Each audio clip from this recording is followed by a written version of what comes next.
It was my first day at a new school, and my nerves were eating me alive. My heart was beating too fast, and my hands wouldn't stop shaking. This was the third time in less than a year that I had to start again in a new place, and I still couldn't get used to it. The fear of not fitting in with the rest lingered. Suddenly, a noise startled me, and I looked through the window. It had started to rain. I don't know why, but the rain was giving me a bad vibe, like something wrong was about to happen. Before going out the door, I passed by the kitchen to say goodbye to my mother. She was sitting at the table with her computer, working and drinking a cup of coffee. When she saw me at the door, she stood up in a second to give me a hug. "Be calm. I know you've been through a lot and understand you're worried, but everything's going to be okay," she said. But I didn't respond. I left the kitchen, grabbed my bag, and with my rain boots on as well as an umbrella in hand, I went to school. On my way, the rain was splattering everywhere, and the wind that came with it was making my journey very hard. There were moments in which I was barely able to see ahead and be careful not to hit a pole. Finally, after what seemed like an eternity, I saw the school's main building at a distance. I also saw several colored dots walk through the doors and understood that they were students with umbrellas. But something else caught my attention as I got closer. Hidden behind the tall trees and between the bushes, I could make out a series of tombstones and realized that it was a graveyard right below the school. A very tall metal fence separated the building from the graveyard, and I noticed that I had become frozen in the middle of the road observing it. I didn't know if it was because of the storm's wind or the creepy place in front of me, but my hairs stood on end. I decided to enter the building, and as I went through the door, lightning struck, making me jump. The principal was waiting for me, and after a quick chat, she took me to my first classroom. I went in very carefully, but could feel 20 pairs of eyes looking directly at me. The professor pointed to the free chair at the end of the room, and I went to sit down, leaving a trail of water drops along the way. The class was math, the one I was worst at, and even as the professor talked, I couldn't manage to pay attention. I looked around to my other classmates and could immediately imagine what they were already thinking of me. Then, a voice interrupted my thoughts. "Hey, new girl," it was saying. I turned to my right and saw that the girl sitting beside me was calling me. After class, we got to talk. I found out her name was Lucia, and she was a bit different from the rest of the class. She had a rebellious attitude and seemed to not care about what others would think of her, and that's why I never left her side. It was during our break that I finally asked her about the graveyard, and she told me the legend. According to it, a long time ago, the school had actually been a prestigious mental institution. Nevertheless, an accident caused its closing and the deaths of 50 of its patients. The person responsible had been one of the women admitted to the hospital, who suffered a psychotic episode in the middle of the night when she believed she had been possessed by a demon. When doctors and nurses tried to calm her down, she went absolutely crazy and attacked the personnel. She was imprisoned but died a couple weeks later. According to Lucia, legend says that some have seen her walk around the graveyard, but all who get close to her don't come out alive. Then, a smile formed across the girl's face, and I understood what she meant. Her plan was to escape to the graveyard during a break so we could explore the place, and she could tell me more about the legend. I did not like the idea at all, since I didn't want to get in trouble during my first day. At the same time, not going meant giving up on the only person I have managed to interact with. So I said nothing and we continued with the plan. The perfect opportunity happened when we saw that it had stopped raining. We went down to the soccer field in the backyard and went out the maintenance door. Large stairs descended to the graveyard, and being careful not to slip, we made our way down.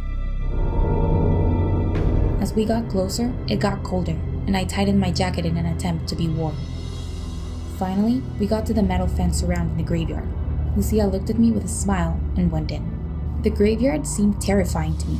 A fog covered the tombstones, and I could barely see where I was walking. Besides, the wet ground and mud made me lose my balance often, threatening to make me fall.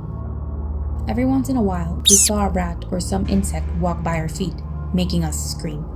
When I looked at Lucia, she had a nervous face, and I could tell that she was also scared. I asked her if she was okay, and she said that the rain had done a good job, because out of all the times she had come down to the graveyard, it had never looked as dark as it did right now. I suggested getting out of there and going back to the school, but she ignored me and kept on walking. After a while, we found a giant rock and sat on it. I noticed my hands were shaking again as they did that same morning, and I knew for sure it wasn't because of the cold weather. But Lucia wouldn't stop talking. She kept telling me stories about the legend of the graveyard. Some tales assured that, after the school was built, the woman dedicates herself to hunt the students that dare to go in. Out of nowhere, a current of cold air passed by where we were sitting. I tightened my jacket once again when we suddenly heard screams in the distance.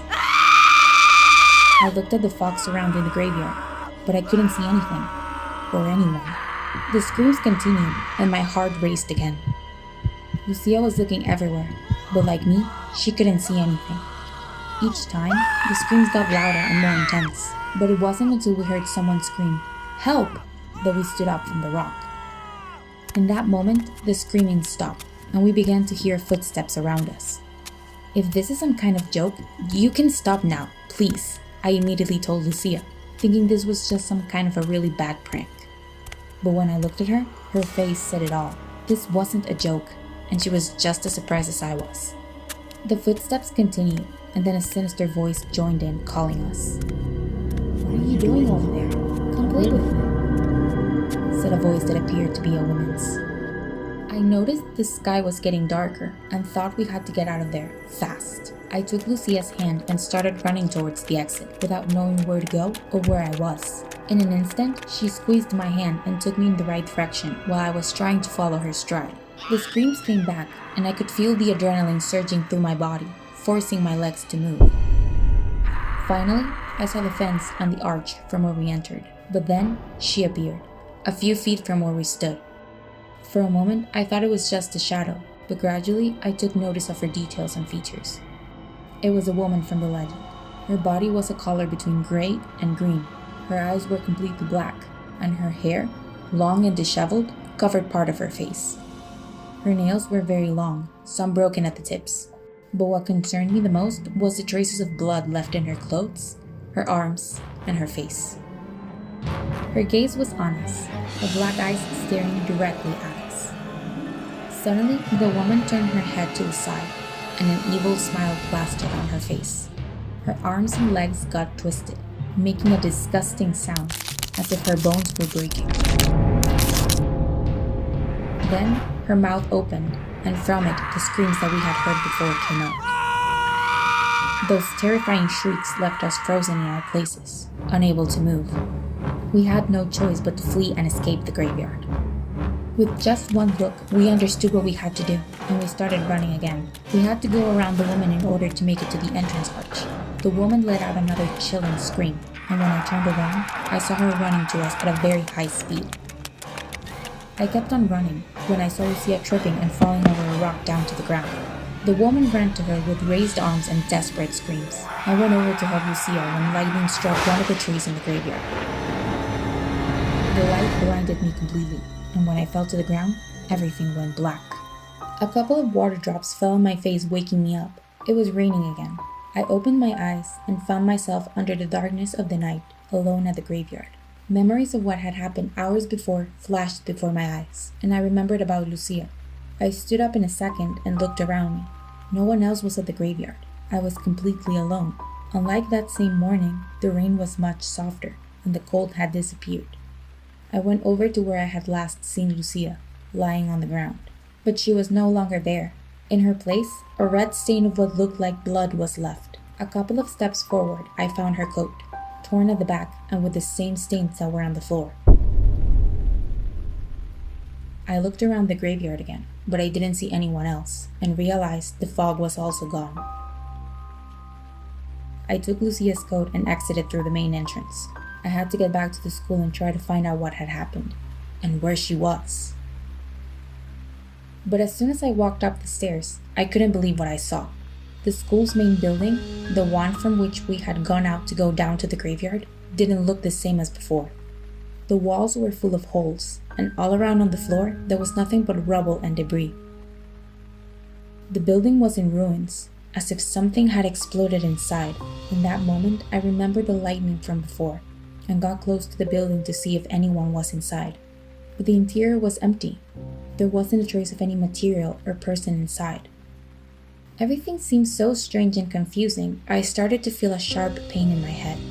I took my phone out of my jacket pocket, but the screen showed I didn't have signal nor service. so I decided to head back home fast, where I was sure my mother would be looking for me. But in the place where my house was supposed to be at, I found a bakery. A sign at the door called my attention. It said that the bakery had been established a year ago, but last year I was living in my house and this place didn't exist. Without thinking, I went in the bakery and asked about what had happened to the school built above the graveyard.